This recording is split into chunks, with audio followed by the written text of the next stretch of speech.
Hi, Ricky with Freedom Plumbers here. I'm the septic inspector for this home that's for sale. Now, I got here and the septic tank was actually buried. So we have a pump chamber and a septic tank.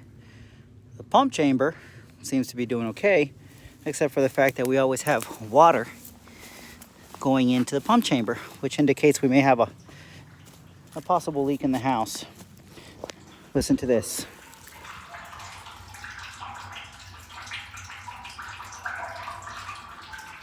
Okay, now that leak is minor.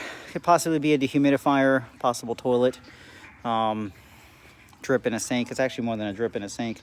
But regardless, it is consistent. And with septic systems, you're not supposed to have more water going into it than what it was designed for. So every leak tends to not be helpful to the pre-treatment process, which is that septic tank. Septic tank being the pre-treatment process needs to be readily accessible for inspection, service, and maintenance. Well, in this particular case, the septic tank is not accessible. We're actually right in the middle of all these trees, as you can see over here, and it's approximately 3 feet deep. Now I finally made it to the outlet lid. This is the, right there if you can see it, that is the lid to be able to get to the last part of the tank, right there where the outlet baffle is going to be.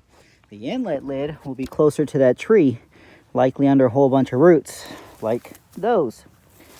Okay, now here's the issue.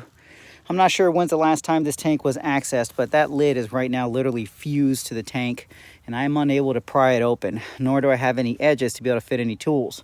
So I actually have to get my septic inspector out here, the other septic inspector, Scotty, to find a way to either pry it up or B, cut it out, okay? And that's literally by concrete saw. It has to be sawed out at an angle, 45-degree angle, so that the lid doesn't fall in.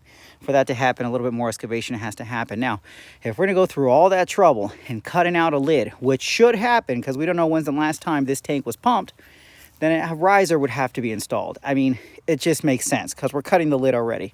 And a riser is something like that, okay? Only that it's made out of plastic instead of concrete, and it gets sealed to the septic tank. Bare minimum, a riser, because that tank has to be access ready. There's no way we're gonna be going in from the inlet side because it is right next to that. So anyways, that's where I'm at for the septic inspection for today. I'm gonna have to stop. I was unable to reach the septic tank. I'm gonna leave this here for now until I hear a decision. If I'm told to come back and backfill it, don't worry, we will, okay? And of course, we'll put everything back together. So anyways, that's where we're at for now. This is Ricky Salinas with Freedom Plumber, working on February the 15th, 2020 for a septic inspection for Leesburg. At this time, that's what we got.